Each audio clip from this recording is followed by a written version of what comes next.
सिद्धार्थ गौतम, जिन्हें बाद में बुद्धा कहा गया, एक ऐतिहासिक और धार्मिक शख्सियत हैं जिनके जीवन की कहानी अत्यंत प्रेरणादायक और शिक्षाप्रद है। उनकी यात्रा की शुरुआत एक राजकुमार के रूप में हुई थी, लेकिन वे अंततः ध्यान और आत्मज्ञान के मार्ग पर चले गए, जो आज भी लाखों लोगों को प्रभावित कर रहा है।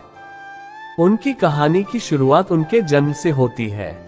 सिद्धार्थ का जन्म लगभग 563 बीसी में लुम्बिनी, वर्तमान नेपाल के राजा शुद्धोधन और रानी माया देवी के घर हुआ। उनके जन्म के समय एक भविष्यवाणी हुई कि सिद्धार्थ एक महान व्यक्ति बनेंगे, या तो एक बड़ा सम्राट या एक महान साधु।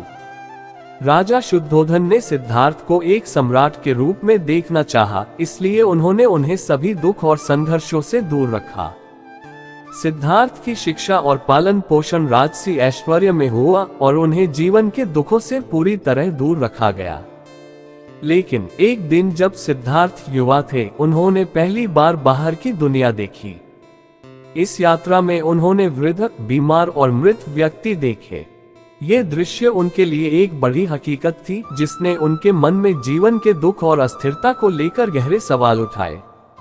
इन अनुभवों ने सिद्धार्थ को इस नतीजे पर पहुंचाया कि जीवन का अंत दुख और असंतोष से भरा हुआ है।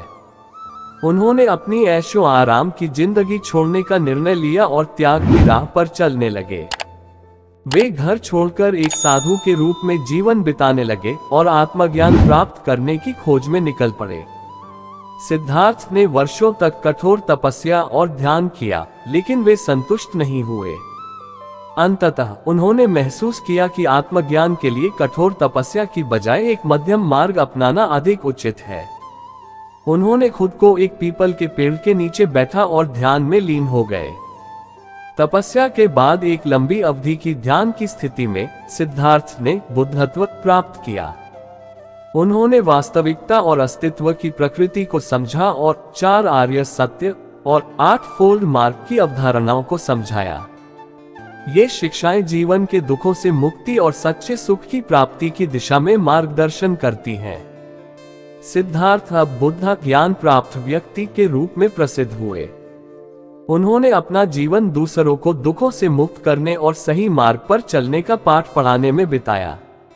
उनके उपदेश और शिक्षाएं बौद्ध धर्म का आधार बनी, जो आज भी पूरे विश्व में प्रचलित है। बुद्धा की शिक्षाएं बताती हैं कि सच्ची खुशी और संतोष केवल बाहरी वस्तुओं और परिस्थितियों पर निर्भर नहीं करते, बल्कि आंतरिक शांति और समझ पर आधारित होते हैं। इस प्रकार असली खुशी उन लोगों को मिलती है जो आंतरिक शांति प्राप्त करते हैं और दुखों से मुक्ति पाते हैं।